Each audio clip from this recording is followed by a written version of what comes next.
का आमच्या मराठ्यांच्या लेकराच्या बाजूने तुम्ही बोलत नाहीत?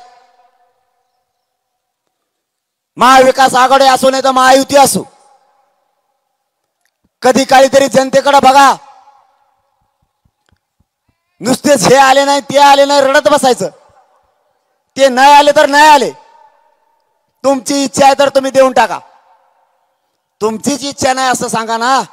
त्यांच्यावर आणि यांच्यावर तरी कशाला ढकली दा? ही जनता तुम्हाला डोक्यावर घेऊन एकदा देऊन बघा.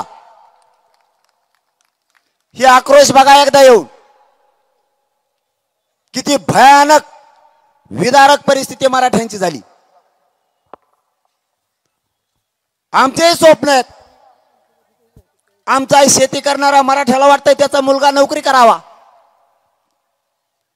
टेम्पोवर रिक्षावर असणाऱ्या मराठ्याला वाटतंय माझाही मुलगा अधिकारी व्हावं. हमाली करणाऱ्या मराठ्यालाही वाटतंय माझ्या वाट्याला आलेलं कष्ट नको आता माझ्या लेकराला. माझं पण लेकरू अधिकारी झाला पाहिजे. एसटी वरचा ट्रक वरचा ड्रायव्हरलाही वाटतंय माझंही लेकरू अधिकारी झालं पाहिजे.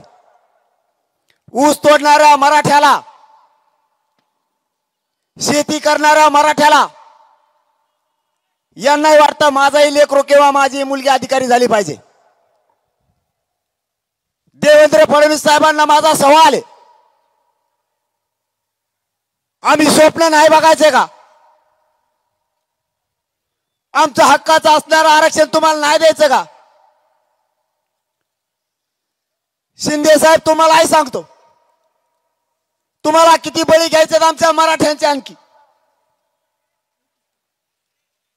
350-400 पेक्षा जास्त बलिदान आमचे गेलेत. वेदना काय असतात तुम्हाला नाही कळायच्या. एकदा आत्महत्या झालेल्या घरात जाऊन बघा. ज्या मराठ्याच्या आमच्या भावानं बलिदान दिलंय त्याच्या घराचा फक्त एकदा उमरा ओलांडा. त्या घरात तुम्हाला फक्त आणि फक्त काळोखाने वेदनाच दिसतील. तुम्ही फुकट पैशावर जगणारे लोक, मराठ्याने दिलेल्या सत्तेच्या जीवावर जगणारे तुम्ही, तुम्हाला माझ्या गोरगरीब मराठ्यांच्या वेदना नाही कळायच्या. माझ्या मराठ्यांचे काय हाल आहेत. घरातला करता पुरुष गेला, पोरानं किंवा बापानं आत्महत्या मराठा आरक्षणासाठी केली. त्याचं स्वप्न होतं माझ्या समाजाला आरक्षण मिळावं, माझा समाज मोठा व्हावा, राज्यकर्त्या हो. एकदा कंपाळाचं कुंकू पुसलेल्या आमच्या आई बहिणीला एकदा भेटून बघा. करता पुरुष घरातला गेलाय, तिच्या वेदना फक्त एकदा विचारून बघा. 2-2, 4-4 वर्षाचे लेकर मांडीवर घेऊन एका घराच्या कोपऱ्यात बसून ओक्साबोक्सी रडते आई बहीण. तिच्या कंपाळाचा कुंकू गेलाय, घरात करता कोणी नाही राहिलं. लेकर जगवायचे कसे? आरक्षणाने सुद्धा घात केला, घरातला माणूसही गेला. उभा संसार जाळात होरपळतोय तिचा. तुम्हाला नाही वेदना कळायच्या आमच्या आई बहिणीच्या? माझ्या गोरगरीब मराठ्यांच्या वेदना तुम्हाला नाही कळायच्या? जरा एकदा आत्महत्या केलेल्या मराठ्यांच्या लेकराच्या डोळ्यातले एकदा अश्रू पुसून बघा. एकदा फक्त ते घर बघा. तुमचं जाग्यावर काळी जळायला सारखं तुम्हाला होईल. फक्त एकदा आत्महत्याग्रस्ताच्या घरी जाऊन बघा. सोपं नाहीये. भोगलाय आम्ही, भोगतोय सुद्धा आम्हीच.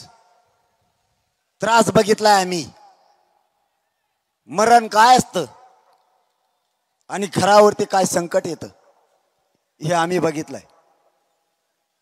तुम्ही फक्त मराठ्यांकडून खुर्च्या घेणार आणि मराठ्यांची चेष्टा करणार, एवढंच तुम्हाला जमतंय. आमची पुन्हा एकदा या बीड जिल्ह्यातून सरकारला विनंती, आपले ठरलेल्या 4 शब्दाप्रमाणे सगळे सोयऱ्यासह सगळ्या मागण्या तातडीनं त्याची अंमलबजावणी करा. 83 क्रमांकाला कुणबी म्हणून ओबीसीची यादी, म्हणजे जे ओबीसी लोक आरक्षणात घातले ते 180 जाती घातल्या होत्या. त्यानंतर त्या जाती आज 350-400 पेक्षा जास्त झाल्यात. फक्त पोट जाती म्हणून आत घेतल्यात. मग मराठ्यांची पोट जात कुणबी होत नाही का? कारण दोघांचाही व्यवसाय सारखाचे म्हणून मराठा आणि कुणबी एकच आहे, हा कायदा पारित करा.